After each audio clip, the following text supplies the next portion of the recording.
Nabi Sulaiman merupakan raja Islam terkaya sepanjang sejarah.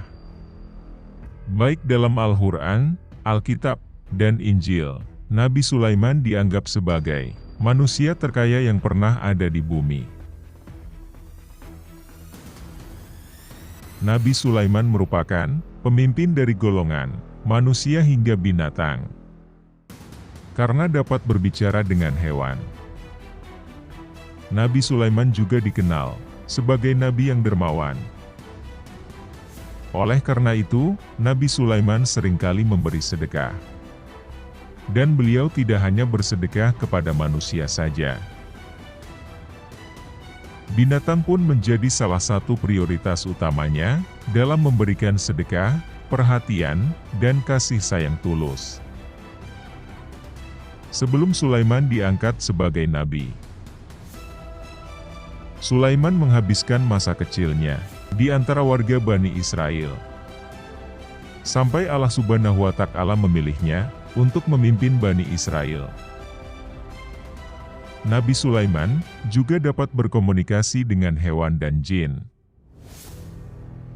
Hal itu tertuang dalam Al-Quran Surat An-Naml 17. Dan dihimpunkan untuk Sulaiman tentaranya dari jin, manusia dan burung. Lalu mereka itu diatur dengan tertib dalam barisan. An-Naml 17. Tidak hanya bangsa jin, manusia, dan hewan saja yang tunduk padanya, bahkan atas izin Allah Subhanahu wa Ta'ala, angin pun juga tunduk pada Nabi Sulaiman alaihi salam. Allah Subhanahu wa Ta'ala berfirman dalam Al-Quran Surat Al-Anbiya ayat 81. Dan telah kami tundukkan untuk Sulaiman angin yang sangat kencang tiupannya, yang berhembus dengan perintahnya ke negeri yang kami telah memberkatinya. Dan kami maha mengetahui segala sesuatu. Pada suatu ketika, Nabi Sulaiman alaihi salam mengumpulkan seluruh pasukannya untuk berkumpul di aula kerajaan. Ia memanggil tentaranya dari kalangan manusia, jin, dan hewan, burung hudhud. Pasukan itu berkumpul untuk berperang dengan Ratu Bilqis, salah seorang ratu yang sombong di negeri Saba. Nabi Sulaiman alaihi salam memerintahkan jin Ifrit untuk memindahkan singgasana Ratu Bilqis secepatnya. Ifrit berkata dari golongan jin, "Aku akan datang kepadamu dengan membawa singsana itu kepadamu, sebelum kamu berdiri dari tempat dudukmu. Sesungguhnya aku benar-benar kuat untuk membawanya lagi serta dapat dipercaya." Al-Quran Surat An-Naml 39. Artinya, seorang yang mempunyai ilmu dari kitab berkata, "Aku akan membawa singgasana itu kepadamu sebelum matamu berkedip."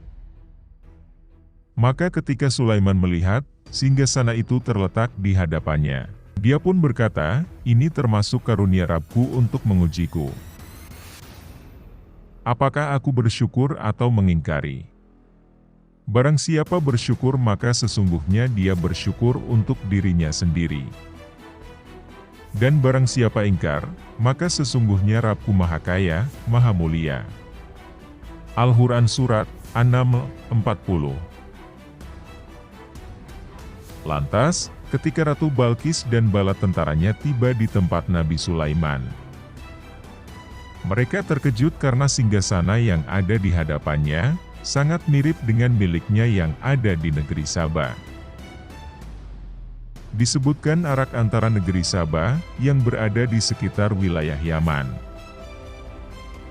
dan kerajaan Nabi Sulaiman yang berada di wilayah Yerusalem, sekitar 2022 km. Setelah peristiwa tersebut, Ratu Balqis dan bala tentaranya takjub dan mengakui kelemahannya. Ratu Balqis meminta maaf kepada Nabi Sulaiman atas kehilafannya selama ini, dan menerima bahwa Nabi Sulaiman merupakan utusan Allah Subhanahu wa Ta'ala. Kemudian, Ratu Balqis serta bala tentaranya bertobat dan memutuskan untuk memeluk agama Islam. Nah, Itulah kisah Nabi Sulaiman. Semoga kisah Nabi Sulaiman dan sifat-sifat yang dimiliki dapat kita tiru dan terapkan dalam kehidupan kita.